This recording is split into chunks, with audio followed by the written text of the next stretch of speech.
When my sister called me a faker at Dad's birthday party. The birthday cake sat in the center of the table, 6 to 5 candles waiting to be lit. My family was gathered around, smiling for photos. Then my sister Jessica lunged across the room, grabbed my crutch, and screamed, "Stop faking. You've been milking this injury for attention long enough."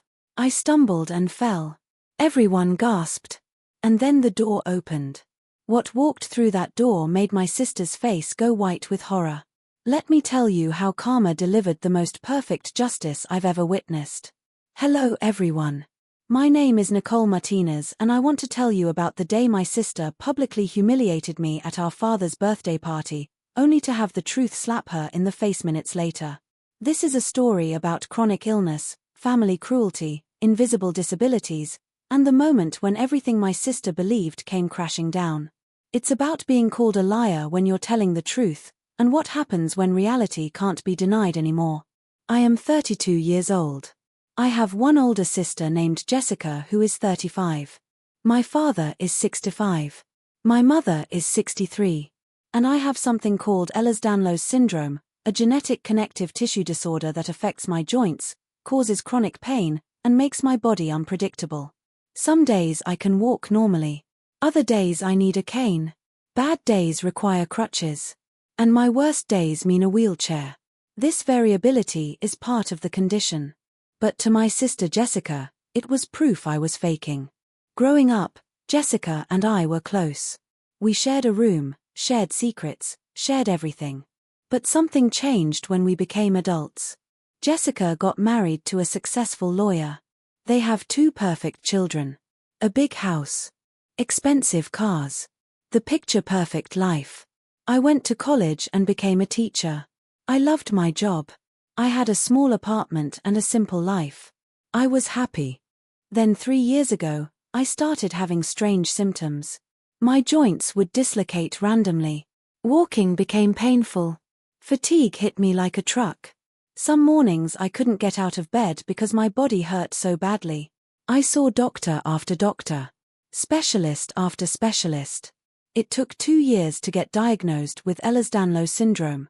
When I finally had a name for what was wrong with me, I felt relieved. Now I could explain it to people. Now I could start proper treatment. But Jessica didn't believe it. "You don't look sick," she said when I told her. "People with real disabilities don't just have good days and bad days. That's convenient, don't you think?" I was shocked. "Jess, it's a real condition. My doctor can explain it to you." She waved her hand dismissively. Doctors hand out diagnoses like candy these days. "You probably just need to exercise more. Stop being lazy." That hurt. But I thought she'd come around eventually. I was wrong. Over the next year, Jessica's attitude got worse. Every family gathering became a nightmare. If I showed up without mobility aids, she'd say, "See? You're fine. Stop pretending." If I showed up with a cane or crutches, she'd roll her eyes and whisper to our cousins, "She's being dramatic again. Anything for attention." I heard her more than once. Our mother would defend me weakly. "Jessica, your sister is going through something." But Jessica would snap back. "She's going through a phase. She wants sympathy. She wants to be special." My father tried to stay neutral, which hurt almost as much as Jessica's cruelty. "I'm sure you're both right in your own ways," he'd say, trying to keep peace. But there was no middle ground here. Either I had a real medical condition or I was lying. There was no both right. Jessica started calling me the faker behind my back. I found out from my cousin Maria. "I'm sorry, Nicole, but you should know what she's saying about you. Jessica tells everyone you're making it up for attention. She says you're jealous of her life and want people to feel sorry for you." I confronted Jessica about it.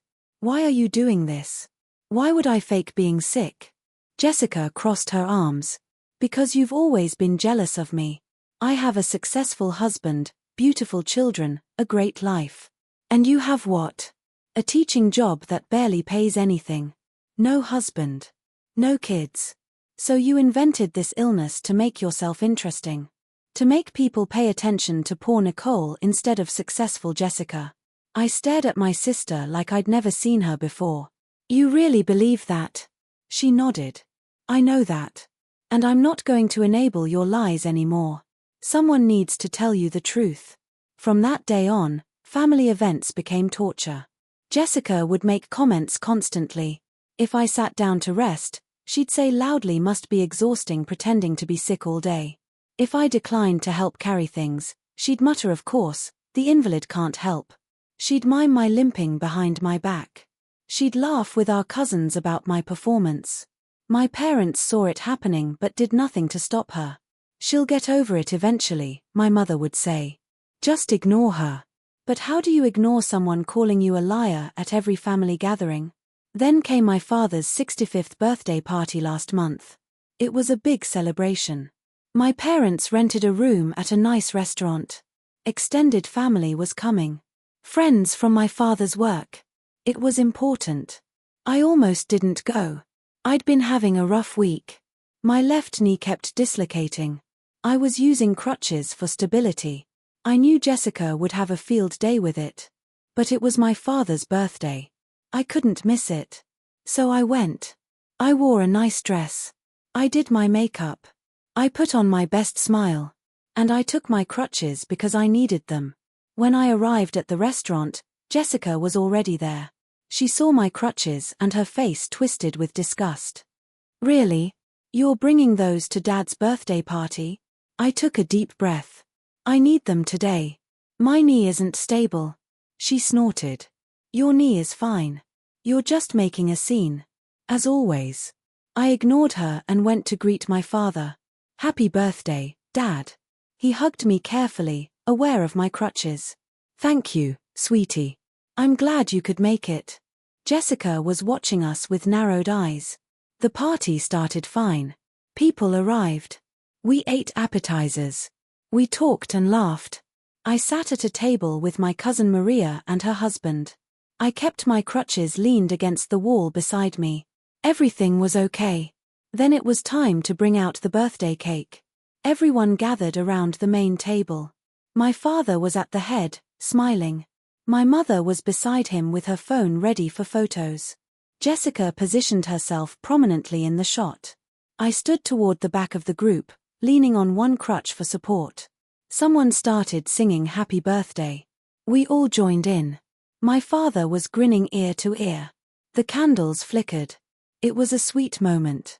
Then, in the middle of the song, Jessica turned around. She looked at me. Looked at my crutch. And something in her snapped. She pushed through the group. She grabbed my crutch and yanked it away from me. I stumbled. My bad knee buckled. I fell hard onto the floor. The singing stopped. Everyone stared. Jessica was standing over me, holding my crutch above her head like a trophy. She screamed, loud enough for the entire restaurant to hear, "Stop faking. You've been milking this injury for attention long enough. You're not sick. You're just pathetic." The room was completely silent. I was on the floor, pain shooting through my knee. My father's birthday cake sat forgotten on the table. Everyone was frozen. Jessica's chest was heaving. Her face was red with rage. "Say something," she yelled at me. "Admit you've been lying. Admit you're not really sick." I couldn't speak. I was in too much pain. I was humiliated. Tears were streaming down my face. My cousin Maria rushed to help me up, but Jessica blocked her. "No. Let her get up on her own. If she's really disabled, prove it. Otherwise admit you're a faker." My mother finally found her voice. "Jessica, what are you doing? Give your sister her crutch back." But Jessica shook her head. "No. I'm done watching this performance. I'm done pretending she has some fake disease." That's when the door to the restaurant's private room opened. Everyone turned to look. A man walked in. He was in his 50s, wearing a doctor's white coat. He had a badge clipped to his pocket. He was carrying a tablet. He looked around the room in confusion. "I'm looking for Nicole Martinez. I'm Dr. Harrison from City Hospital. I have her MRI results from yesterday, and I need to discuss them urgently." The room stayed silent. Jessica's face went pale. Dr. Harrison saw me on the floor and immediately rushed over. "Ms. Martinez, are you all right? What happened?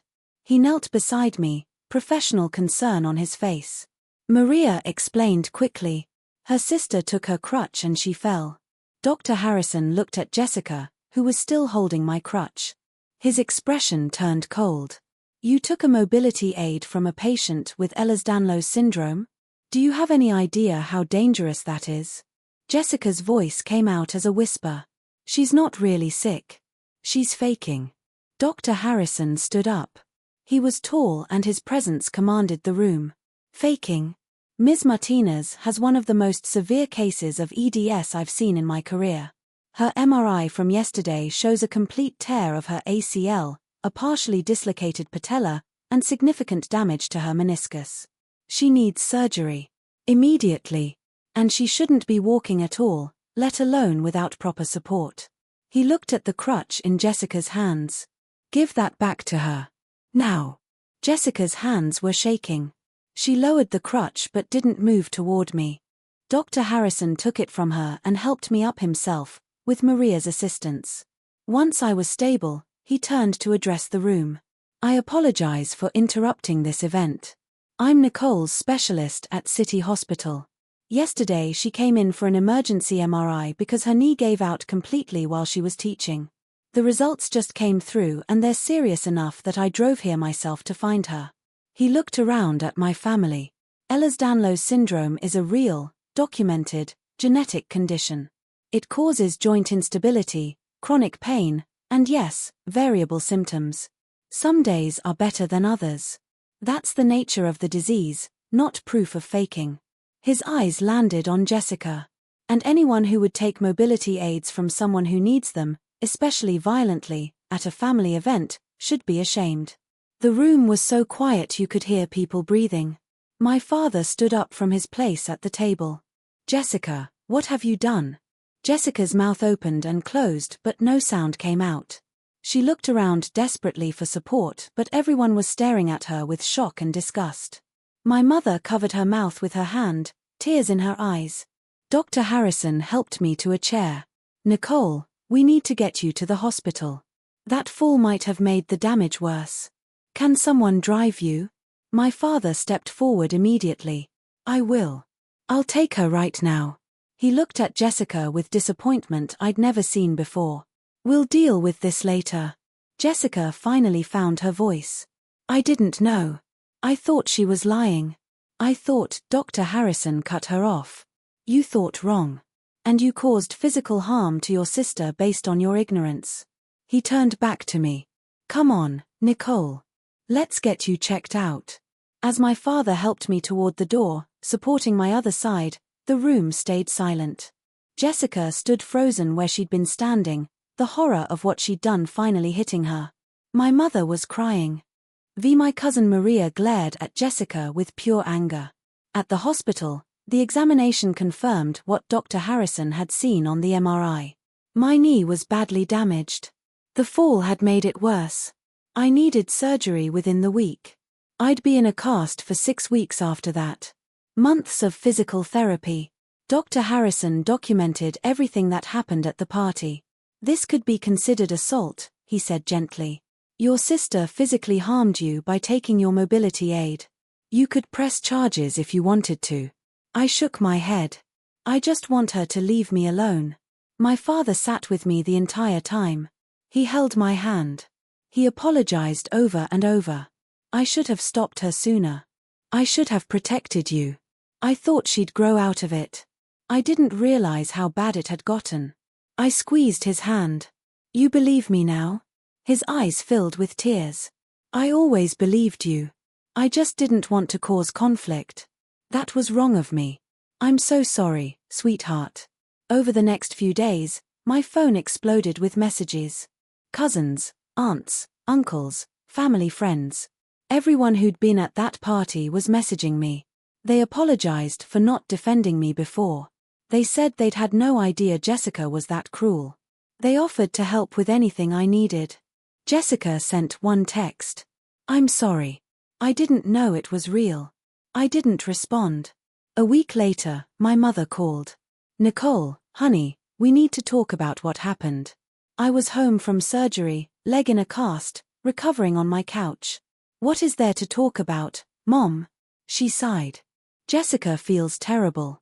She wants to apologize properly. She wants to make things right. I laughed bitterly. Now she feels terrible? After a doctor embarrassed her in public? Where was this guilt for the past 3 years? My mother was quiet for a moment. She was wrong. We were all wrong. We should have listened to you. We should have defended you. I felt tears coming. Yes, you should have. But you didn't. You let her call me a liar for years. You let her humiliate me at every family event. You stayed neutral while she destroyed me. My mother started crying. I know. I'm so sorry. Please, can we fix this? I thought about it. I need time. I need space. And I need Jessica to understand that this isn't about her feelings anymore. This is about what she did to me. 2 weeks after the surgery, Jessica showed up at my apartment. I was surprised when I saw her through the peephole. I almost didn't open the door. But curiosity got the better of me. I opened it, standing on one crutch with my casted leg elevated. What do you want, Jessica? She looked terrible. Dark circles under her eyes. No makeup. Wrinkled clothes. Can I come in? Please. I hesitated, then stepped aside. She came in and sat on my couch. I stayed standing, leaning on my crutch. I've been reading about Ehlers-Danlos Syndrome, Jessica said quietly. I've been reading everything I can find. I had no idea. Nicole, I had no idea it was this serious. I stayed silent. She continued. I was so wrong. I was cruel. I was terrible to you. And I don't have an excuse except that I was jealous and petty and I convinced myself you were lying because I couldn't stand that you were getting attention. I blinked. You're admitting you were jealous? Jessica nodded, tears running down her face. Yes. My life looks perfect from the outside. But it's not. My marriage is struggling. My kids are exhausting. I'm tired all the time. And seeing you get sympathy and support for being sick made me angry because I wanted that kind of attention too. But I couldn't ask for it because my life is supposed to be perfect. She looked up at me. So I told myself you were faking. I told myself you were the problem. Because if you were really sick, then I was the villain. And I couldn't be the villain in my own story. I moved to sit in the chair across from her, carefully lowering myself down. Jessica, I almost died last year. Did you know that? I had a complication with my condition. My intestines perforated. I was in the ICU for a week. Mom and Dad knew. They didn't tell you because they knew you'd say I was being dramatic. Jessica's face crumbled. Oh my God. Nicole, I'm so sorry. I'm so sorry. I felt tears on my own cheeks now. You called me a faker. You took my crutch at Dad's birthday party. You made me fall. I could have been seriously hurt. She nodded. I know. There's no excuse. Nothing I can say will make it better. But I need you to know that I'm getting help. I'm seeing a therapist. I'm working on my jealousy issues. And I'm going to spend the rest of my life making this up to you. I wiped my eyes. I don't know if I can forgive you, Jess. You hurt me for 3 years. You made me feel crazy. You made me doubt myself even when I had a diagnosis. She nodded. I understand. I don't expect forgiveness. I just needed you to know that I'm sorry. And that I believe you now. I see you now. And I'm ashamed of what I did. We sat in silence for a few minutes. Finally, I spoke. If you want to start making things right, you can start by publicly apologizing to everyone at Dad's birthday party. Everyone who watched you humiliate me. Tell them you were wrong. Tell them I wasn't faking. Jessica nodded immediately. I will. I'll send a message to the whole family. I'll tell them everything. She paused. And I want to help you. With your recovery. With anything you need. I looked at my sister. At the person she used to be and the person she'd become and the person she might be again. We'll see, I said. One step at a time. Jessica kept her promise. She sent a long message to our entire extended family. She apologized publicly. She explained what Ehlers-Danlos Syndrome actually is. She took full responsibility for her behavior. She called me a few times a week to check in.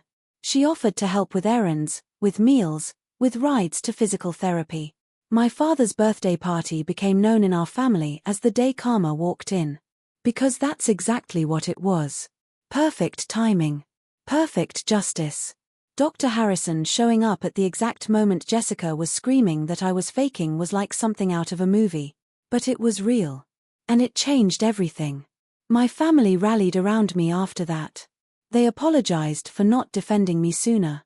They educated themselves about my condition. They stopped questioning whether I was really sick. But the damage Jessica did isn't something that heals quickly. I'm working on forgiveness. I'm working on rebuilding trust.